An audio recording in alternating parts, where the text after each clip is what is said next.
അതേസമയം പെഹൽഗാം ഭീകരാക്രമണത്തിന്റെ പശ്ചാത്തലത്തിൽ കേന്ദ്ര ആഭ്യന്തര മന്ത്രാലയത്തിന്റെ നിർദ്ദേശപ്രകാരം എല്ലാ ജില്ലകളിലും ഇന്ന് വൈകിട്ട് 4 മണിക്ക് മോക്ക് ഡ്രിൽ സംഘടിപ്പിക്കും.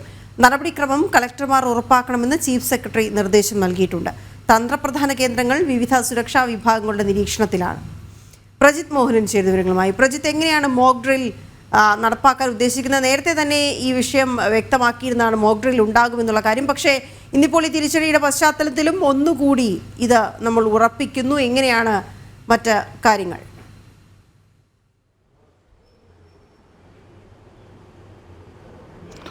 വൈകുന്നേരം 4 മണി മുതലാണ് ഈ മോക്ക് ഡ്രിൽ ആരംഭിക്കുന്നത്. ഇതിന് കർശനമായ നിർദ്ദേശങ്ങൾ പുറപ്പെടുവിച്ചിട്ടുണ്ട്. നമുക്ക് ആദ്യം ആ നിർദ്ദേശങ്ങളിലേക്ക് പോകാം. വൈകുന്നേരം 4 മണി മുതൽ 30 സെക്കൻഡ് അലർട്ട് സൈറൺ 3 വട്ടം നീട്ടി ശബ്ദിക്കും. ഈ സൈറൺ ശബ്ദം കേൾക്കുന്ന സ്ഥലങ്ങളിലും അല്ലാത്ത സ്ഥലങ്ങളിലും 4 മിനിറ്റ് 2 സെക്കൻഡ് മുതൽ 4 മണി 2 സെക്കൻഡ് മുതൽ 4 മണി 29 മിനിറ്റിനുമിടയിലാണ് മോക്ക് ഡ്രിൽ നടത്തേണ്ടത്. ഈ കേന്ദ്ര നിർദ്ദേശം അനുസരിച്ച് സൈറൺ ഇല്ലാത്ത ഇടങ്ങളിൽ അവിടുത്തെയുള്ള ആരാധനാലയങ്ങളിലെയും മറ്റും അനൗൺസ്മെന്റ് സംവിധാനം സൈറൺ പ്രവർത്തിപ്പിക്കുന്നതിനായി ഉപയോഗിക്കാം എന്നുള്ള നിർദ്ദേശം പുറപ്പെടുവിച്ചിട്ടുണ്ട്.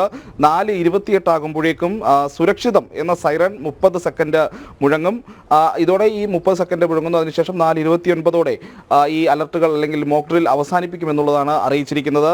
ഈ അലർട്ട് സൈറൺ 2 രീതിയിലാണ്. അത് ഒന്ന് സൈറൺ ശബ്ദവും 2 സുരക്ഷിതം എന്ന ഓൾ ക്ലിയർ ശബ്ദവുമാണ്.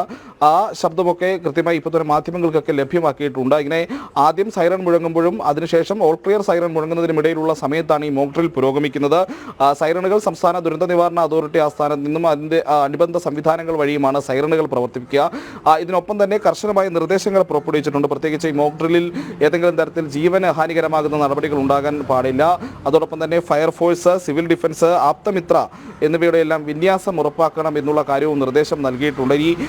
ഈ പ്രാദേശികമായി എല്ലായിടത്തെയും സൈറണുകൾ ലൈവ് ടെലികാസ്റ്റ് ചെയ്യാൻ മാധ്യമങ്ങൾക്ക് നിർദ്ദേശമുണ്ട്. അതോടൊപ്പം ഈ ശബ്ദം അത് റിപ്പീറ്റായി തുടർച്ചയായി കേൾപ്പിക്കുന്ന സാഹചര്യം ഉണ്ടാകരുത്.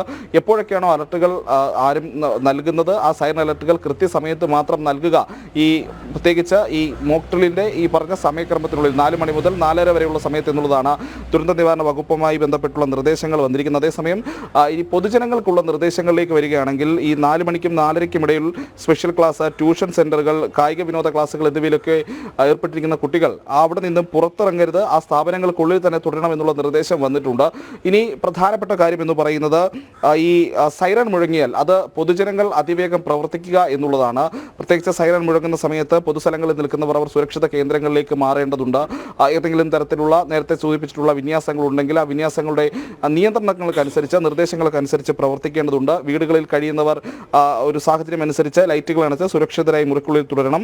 ഇപ്പോൾ രാത്രിയിലൊക്കെ ആണെങ്കിൽ ഇത്തരത്തിലുള്ള ചെറിയ വെളിച്ചം പോലും ശത്രുവിന് സൂചന നൽകാം എന്നുള്ള സാഹചര്യമുണ്ട്. അതുകൊണ്ട് തന്നെ സ്ഥിതി ശാന്തമായതിനു ശേഷം പുറത്തിറങ്ങുക, എങ്ങനെയാണ് ഒരു അപകടമുണ്ടായാൽ അല്ലെങ്കിൽ ഒരു ആക്രമണം ഉണ്ടായാൽ നേരിടേണ്ടത് എന്നതടക്കമുള്ള കാര്യങ്ങളിലൂടെ ജനങ്ങളെ കൊണ്ടെത്തിക്കുക അല്ലെങ്കിൽ അതിൻ്റെ ഒരു പരിശീലനം നൽകുക എന്നുള്ളത് തന്നെയാണ് ഈ മോക്ക് ഡ്രിൽ കൊണ്ട് ഉദ്ദേശിക്കുന്നത് എന്നുള്ളതാണ്. ഈ മോക്ക് ഡ്രില്ലിൻ്റെ പ്രഖ്യാപിത ലക്ഷ്യങ്ങളിലേക്ക് വരികയാണെങ്കിൽ പ്രത്യേകിച്ച് ഒന്ന് നമ്മുടെ ഈ വ്യോമാക്രമണ മുന്നറിയിപ്പ് സംവിധാനത്തിൻ്റെ ഒരു കാര്യക്ഷമത അത് വിലയിരുത്തുക എന്നുള്ളതാണ് പ്രാഥമികമായി ഈ മോക്ക് ഡ്രിൽ കൊണ്ട് ഉദ്ദേശിക്കുന്നത്. അതോടൊപ്പം തന്നെ വായുസേനയുടെ റേഡിയോ ഹോട്ട്ലൈൻ ആശയവിനിമയ സംവിധാനമൊക്കെ ഈ മോക്ക് ഡ്രില്ലിൻ്റെ ഭാഗമായി പരീക്ഷിക്കപ്പെടുന്നുണ്ട്. അതോടൊപ്പം തന്നെ പോലീസിൻ്റെയും ഫയർഫോഴ്സിൻ്റെയും മറ്റ് സേനാ വിഭാഗങ്ങളുടെയും പ്രാദേശിക തലത്തിലുള്ള ഈ പറയുന്ന കൺട്രോൾ റൂമുകളുടെയും ഷാഡോ കൺട്രോൾ റൂമുകളുടെയൊക്കെ പ്രവർത്തനം വിലയിരുത്തുക എന്നത് മോക്ക് ഡ്രില്ലിൻ്റെ ഒരു പ്രധാന ഉദ്ദേശ ലക്ഷ്യമാണ്.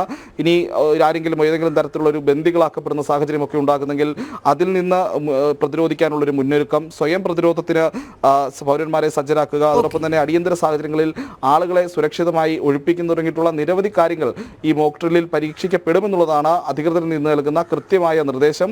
ഈ ശബ്ദത്തിനും സൈറണുകൾക്കും അതിൻ്റെ ഓൾ ക്ലിയർ സംവിധാനത്തിനും അനുസരിച്ചായിരിക്കും ഈ ഇപ്പോഴത്തെ മോക്ക് ഡ്രില്ല് ആരംഭിക്കുന്നതും അവസാനിക്കുന്നതും. ഓക്കെ, ശരി പ്രജിത്ത്.